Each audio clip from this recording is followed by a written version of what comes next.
Hola, buenas tardes. Hola, ¿qué tal, Guillermo? ¿Cómo estás? Un Bien, gusto saludarte a toda tu audiencia. igualmente, doctora, gracias por atendernos. ¿Cómo ves el año judicial, doctora?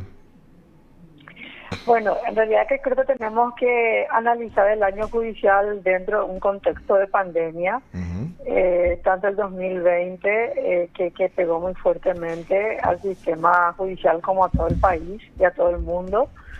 Eh, Vos sabés que la paralización total del Poder Judicial tiene cifras que nadie lo mira.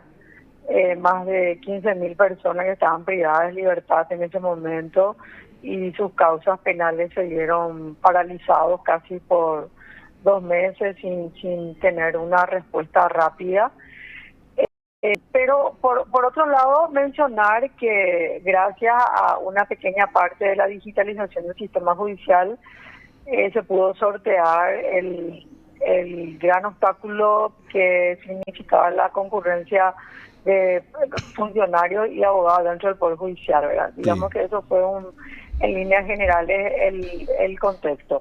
Y por el otro lado también me parece interesante mencionar que cuando estamos ante una crisis se dan situaciones muy creativas, ¿verdad? No olvidarse que en la pandemia salió la notificación por WhatsApp. Ahora creo que se normalizó la notificación por WhatsApp.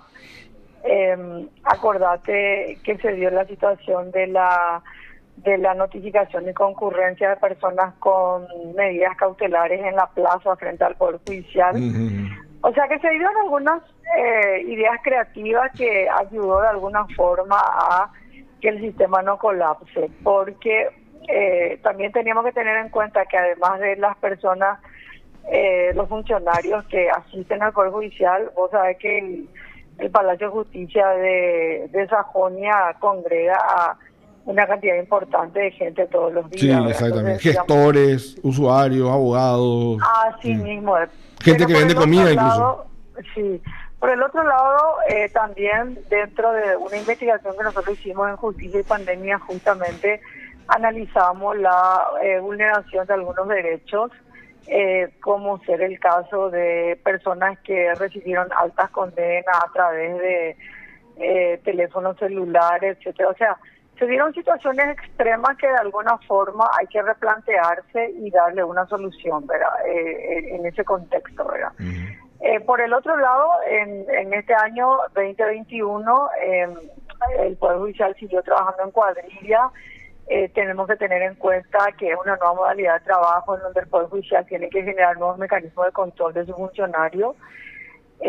Probablemente contribuyó la paralización del Poder Judicial a la gran cantidad de causas que prescribieron.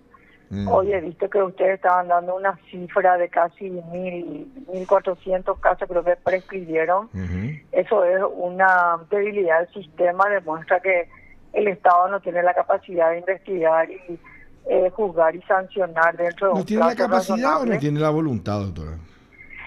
Y sí, viste que siempre hay una línea muy fina Mm. entre capacidad, voluntad, Mm. corrupción, falta de Mediocridad. Mm. conocimiento, mediocridad, etc. O sea, siempre hay un montón de elementos que entran en juego cuando estamos hablando de estos elementos, ¿verdad? Es Entonces, verdad. creo que la Corte lo que debería hacer es publicitar esas auditorías que se hicieron a los casos que prescribieron para saber en manos de quién prescribió y obviamente ese funcionario tiene que recibir la sanción correspondiente de por qué se deja prescribir un caso que tanto nos cuesta, ¿verdad? Tanto le cuesta al Estado paraguayo una investigación, una imputación, una audiencia preliminar, un juicio oral para que una causa prescriba, por ejemplo, en la Cámara de Apelación o en la Corte, etcétera. Entonces son situaciones que hay que analizar y hay que rever y hay que darle una respuesta rápida, ¿verdad? Ujú. Y por el otro lado, creo que no podemos dejar de mencionar el esquema que desnuda el caso de González Daer, ¿verdad? Ujú. Y eso para mí me parece lo más grave que ha sucedido a lo largo de la historia del Poder Judicial, porque se tienen en cuenta dos elementos. Por un lado, el tema corrupción, así que vos estás mencionando, ¿verdad? Jueces y fiscales que se sometieron a un esquema que sabían que existía. Y por el otro lado, el tema de la independencia judicial, o sea, el Ujú. famoso apriete en donde personas con poder económico, con influencia en todos los órganos de elección y selección de magistrados, influyendo e incidiendo directamente en todo el sistema judicial. Entonces son situaciones muy graves que otra vez creo que estamos dejando pasar y no hay una respuesta clara, directa y contundente del sistema judicial con relación a estos temas. Entonces creo que son los puntos importantes que para mí resaltaron más allá del análisis del caso por caso, ¿entendés? Comprendo. Ahora, yo también coincido contigo que el gran avance de los últimos años por el judicial ha sido la informatización. Da celeridad, transparencia, ya no podemos seguir con esquemas viejos, ¿verdad? Así es. Pero yo estaba pensando, reflexionando un poco la vez pasada, ¿verdad? Y yo viví ese periodo, ese proceso en el que desaparecieron las máquinas de escribir del Poder Judicial. ¿Te acordabas que antes era muy común que había muchísimas máquinas de escribir en todos los juzgados y todavía las cédulas de notificación, incluso resoluciones resoluciones no muy largas, las testificales se tomaban con máquinas de escribir, ¿verdad? Y con papel carbónico, ¿te acordarás de eso, verdad? Sí, claro. Eso son pasos que, digamos, son normales, se van dando. Incluso creo que en Latinoamérica a mí me tocó ir hace 10 años a Chile a hacer una pasantía en un estudio jurídico y ya estaba todo informatizado. Incluso las actas de audiencias testificales eran directamente ya un archivo de audio. Hace 10 años. Acá todavía estamos discutiendo eso, ¿verdad? Sí, así es. Entonces, está bien. No le quiero quitar mérito al esfuerzo que se está haciendo porque hay que invertir, adecuar las normas, forzar un poco a veces las normas. Hay gente que decía, no, esto no se puede hacer porque hay que hacer por escrito, ¿verdad? Hay que cambiar la ley. Pero yo no veo voluntad en el Poder Judicial en ciertas cosas. Por ejemplo, yo soy penalista, ¿verdad? Yo hace no muchos años, doctora, iba a los juicios orales y a las audiencias preliminares y eran orales. Era oral, se debatía y el acta era un resumen nomás lo que decía el abogado.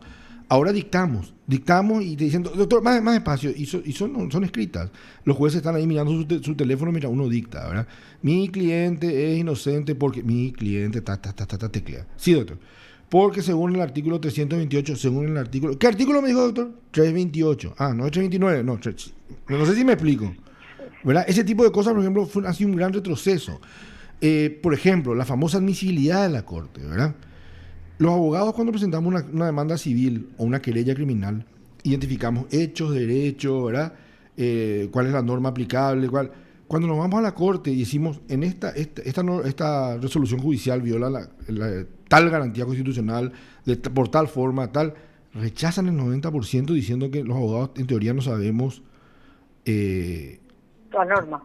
Sí, no la norma, no sabemos explicar cómo la violación del artículo tal de la Constitución afecta a mi defendido en el fallo tal, ¿verdad?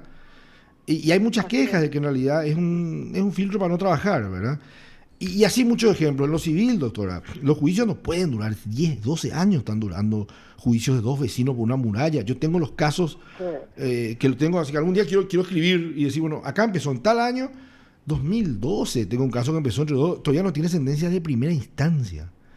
En San Lorenzo, donde la Cámara está tardando 3 años en revisar una apelación de una sentencia de primera instancia. O sea, si estas dos señoras terminan su juicio de la murallita hoy, mañana, van a ser 10 años y tienen 3 otra vez en Cámara y después se van a la Corte de nuevo, ¿verdad? O sea, da la sensación de que por temas de fondo, y podemos seguir dando un montón de ejemplos, lo que pasa en Fiscalía, lo que pasa en Sindicatura, lo voy a hablar, ¿verdad? Así es. Colapsó nuestro sistema. ¿Qué? Colapsó nuestro sistema. O una sensación errada. No, sabes que de todos los estudios que uno hace y mira un poco la región, vos te das cuenta que la adecuación del sistema judicial es muy lenta.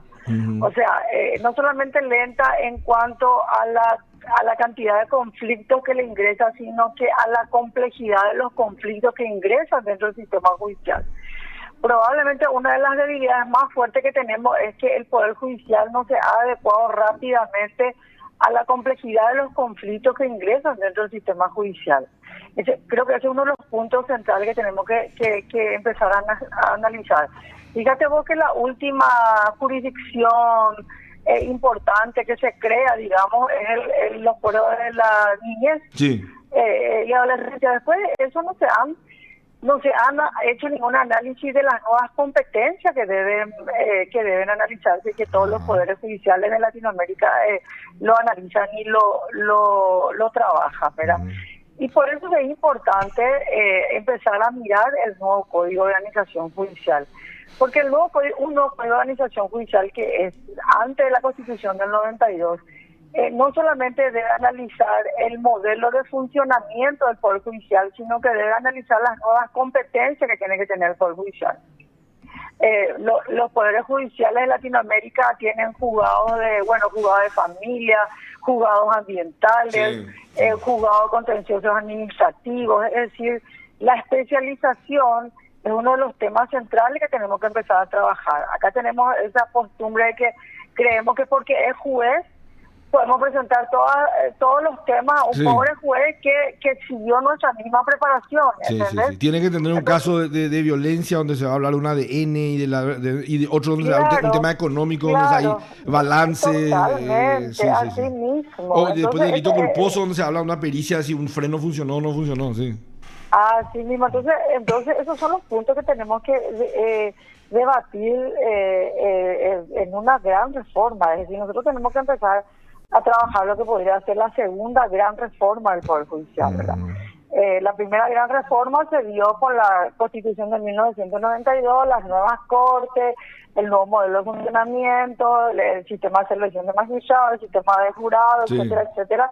Pero ahora tenemos que empezar a analizar ya lo que sería la segunda gran reforma del Poder Judicial, ¿verdad? Y miremos un poco lo que está pasando en Chile. En Chile ahora con su nueva constitución están analizando totalmente sacarle, por ejemplo, a los abogados la representación en los órganos en que están. ¿Cómo es? El Consejo, ahora en Chile, acá nosotros tenemos a los abogados metidos al Consejo de la Magistratura. Sí. Entonces, la pregunta que uno se formula es, ¿ha traído algún beneficio la representación de los abogados en el Consejo de la Magistratura? Bueno, yo modestamente, sin ser constitucionalista, considero que el Consejo de la Magistratura es un órgano estamentario antirepublicano, ¿verdad? Bueno, ¿entendés? Entonces son temas que tenemos que empezar a analizar y debatir. Y ¿sabes qué es lo que pasa, Guillermo? Que si queremos hacer una reforma judicial en serio, tenemos que olvidarnos ese del caso a caso. ¿Entendés? Claro, sí. Eso que mi caso duró 10 años, el otro 20 años, el otro 5 años, porque si no, no avanzamos nunca. Además, también el Poder Judicial, doctora, ahora, por ejemplo, con la prescripción del caso de Camilo Suárez, no se suspende, ahora están peleando contra las prescripciones, porque ese caso armó mucho, y ya tuvimos así casos que de repente modificaron el tema de las recusaciones, ¿verdad? Se vio que en un caso un abogado deshonesto hizo muchas recusaciones, entonces no se puede más recusar, ¿verdad? Y así es, y después la casuística de a uno. El Centro Civil Judicial con un grupo de abogados, de expertos internacionales que nos ayudaban, como el doctor Binder, trabajamos lo que podría ser una ley de emergencia penal. Ya sé que a vos no te gustan mucho las leyes, ¿verdad? Pero no me modificaciones de leyes, pero una ley de emergencia penal en donde incorporamos dos figuras importantes. Uno, la utilización de los tribunales unipersonales en caso de delitos. Claro, y dos, el procedimiento especial de flagrancia, ¿verdad? Con esos dos elementos que vos metés, vas a sacar casi el 60% de los casos que están congestionados en los tribunales de sentencia. Claro. A ver, para salir de lo penal, en España el divorcio ya no es un trámite judicial hace décadas. Es un trámite hay que sacarlo por mutuo consentimiento. Por mutuo consentimiento. Acá el procedimiento vos le envías todavía al fiscal civil el juicio de divorcio. ¿Para qué le envías al fiscal civil el juicio de divorcio? Si las dos personas ya están separadas hace años, vienen, firman, se ratifican, Sí, porque es el concepto antiguo que tenía. 40.000 juicios le sacás al sistema de justicia, ¿verdad? Cuando tienes un trámite antes y dentro de esta reforma judicial te voy a hacer algunas preguntitas sueltas, doctora. ¿Considerás, por ejemplo, jurado por jurado o por jurado popular o por jurado de magistrados? Yo creo que nosotros tenemos que, vos me decís, en vez de los tribunales que juzgan por jurado. Exacto, por jurado, como vemos en la tele. Yo creo que ahora hay una tendencia bastante interesante que está dando en Latinoamérica. Chile empieza a debatir fuertemente el tribunal por jurado, Vamos a ver si meten en su constitución, en su nueva constitución. Y tenemos tribunal por jurado en algunas provincias de la Argentina, ¿verdad? Sí, y vos sabés que le están yendo bastante bien, pero ellos incorporan un elemento importante que hay que tener en cuenta, que el tribunal por jurado se constituye a pedido del procesado. Ah, mira qué interesante. Y en casos de condena que van con expectativa de pena de más de 10 años. O sea, en los casos de crimen que lo solicite el imputado, entonces el tribunal se integra al tribunal por jurado, ¿verdad? Yo creo que ese es un debate que tenemos que tener. Para mí, yo confío muchísimo en un tribunal por jurado, con ciertos mecanismos que tenemos que tener cuidado acá en este país. Y el otro tema que nosotros venimos trabajando bastante es el cambio de modelo de funcionamiento de los despachos judiciales, ¿verdad? Tenemos que abandonar ese modelo celular que tenemos de un juez, dos secretarías. Ese es un modelo desfasado. ¿Cómo tendría que ser, doctora? Bueno, hay varios modelos. Uno de los modelos que se utiliza mucho en Latinoamérica, acá en la Argentina, Chile, son las oficinas judiciales, donde vos concentrás funciones, no funcionarios, sino funciones, ¿verdad? Entonces vos tenés una oficina judicial que le atiende a 4 o 5 juzgados, y esa oficina judicial concentra todas las actividades administrativas que apoyan a un proceso en particular, ¿verdad? Y esa es una de las críticas que se le hace a la digitalización en Paraguay, ¿verdad? Que nosotros digitalizamos, pero no cambiamos el modelo de funcionamiento de los despachos. Sigue estando concentrado en la secretaría, sí. Sigue concentrado en la secretaría. ¿Está a favor de la oralidad en todos los fueros? Sí, nosotros hemos hecho el año pasado un seminario internacional de la reforma civil, justamente en donde hemos presentado varios expertos internacionales que están a favor de la oralidad en el proceso civil, sobre todo en la parte de audiencia de pruebas, que le llaman fundamentalmente, en donde hay una concentración de pruebas y se recurre a la oralidad, ¿verdad? De hecho que el proceso penal, así como vos estás mencionando, se ha desvirtuado bastante la oralidad. Totalmente, sí. Y también yo creo que deberíamos avanzar en la oralidad en la Corte Suprema de Justicia, ¿verdad? Creo que los trámites en la sala constitucional y en la sala penal deberían ser orales. Porque fíjate vos que en la sala constitucional vos tenés la presentación de la inconstitucionalidad, el traslado a la otra parte, a la Fiscalía General, y después la resolución. Todo eso se puede resolver en una sola audiencia o en 2 audiencias, ponerle la resolución inmediata. ¿Entiendes? Eso trae celeridad, trae transparencia, trae confianza ciudadana hacia el sistema. O sea, hay un montón de elementos que tenemos que sentarnos y analizar y debatir y tratar de ponernos de acuerdo por lo menos en 4 o 5 puntos y avanzar hacia una reforma importante del Poder Judicial. ¿Colegiación obligatoria para los abogados? Totalmente. Yo estoy a favor de la colegiación obligatoria. Estoy en contra de que la Corte Suprema de Justicia se erija en controlador del ejercicio de la profesión. Sí, que tenga función de superintendencia sobre el trabajo de los abogados. Sí. Hemos sacado nosotros un comunicado cuando la Corte quiso entrar en ese debate de modificar 2 artículos del Código de Organización Judicial para someter el tema del examen. Creemos que la Corte no puede distraer su atención en temas que no le competen. ¿Entiendes? ¿Para qué la Corte se va a meter en un conflicto en tomarle exámenes a los abogados? ¿Entiendes? Eso tienen que encargarse los colegios. Con establecer la normativa. Claro, establecer el código de ética profesional, el mecanismo de sanción, el tipo de exámenes, etcétera. Todo eso son la concesión y casación temas de la matrícula. Claro, todos esos son temas que deben trabajarlo los colegios, no la Corte Suprema de Justicia. ¿Control de constitucionalidad concentrado o difuso? Bueno, viste que nosotros tenemos el concentrado y eso ha generado un montón de debilidades, ¿verdad? En cuanto al cuello de botella que se genera en la Corte Suprema de Justicia. Creo que los 2 modelos son interesantes, pero tendríamos que analizarlos bien de acuerdo a nuestra cultura jurídica y sobre todo a los mecanismos que tenemos que en los casos de controles difusos tendríamos que capacitarle bastante a nuestros jueces, ¿verdad? Porque Eso requiere tener un nuevo código de procesal constitucional. Hay muy buenos constitucionalistas ahora en Paraguay. Excelente, sí. Nosotros hemos hecho mesas de trabajo con constitucionalistas a nivel local y creo que hay un alto proyecto de código procesal constitucional del doctor Juan Pablo Villalba Bernier. Y son profesionales que tienen una trayectoria ya internacional y no se le llama a una mesa de debate para analizar estos temas, ¿entendés? Si yo soy el presidente de la Corte Suprema y te digo, mira, tengo el apoyo de mis 8 colegas para tomar las medidas que hagan falta. Y quiero poner el acento en 2 cosas. Mejorar nuestra imagen ante la sociedad y bajar la mora judicial. Sin cambios legislativos. Decime, recomendame lo que sea. Hasta que me digas renuncien todos ustedes, váyanse, porque ya nadie va a creer en ustedes. ¿Qué me dirías? Mira, vos tenés el tema más complejo, que es el tema de la confianza ciudadana. Y vos sabés que la confianza ciudadana se construye a través de simbolismo y de acciones, sí, ¿verdad? Entonces, ¿qué es lo que pasa con nuestro Poder Judicial? Que nuestro Poder Judicial no puede sostener una buena acción mucho tiempo, porque son demasiado aislados. Por ejemplo, fíjate, ponerle el no hay políticas de Estado.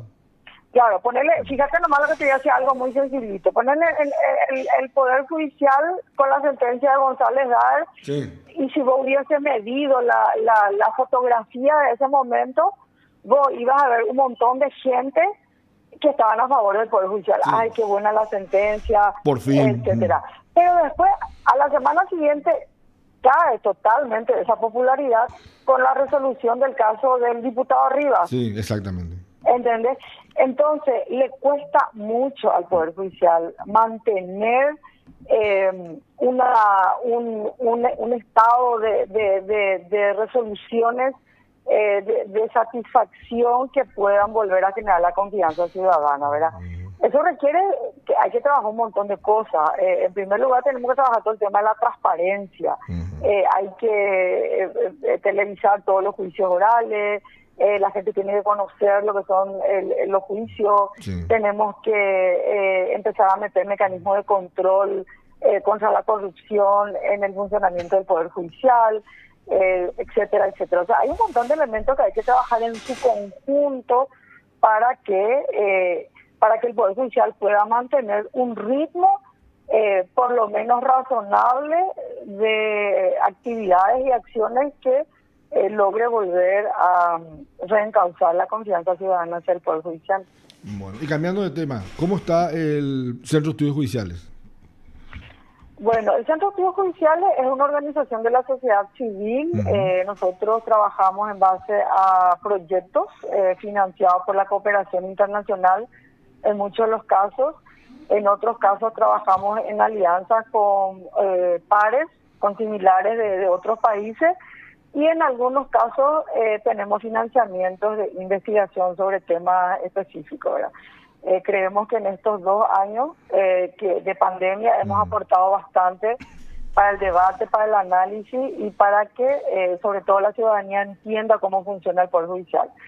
Creo que en la medida que la ciudadanía entienda cómo funciona el Poder Judicial, la complejidad del Poder Judicial, es la medida en que podemos intervenir, incidir y lograr mejorar y cambiar rumbos en el Poder Judicial.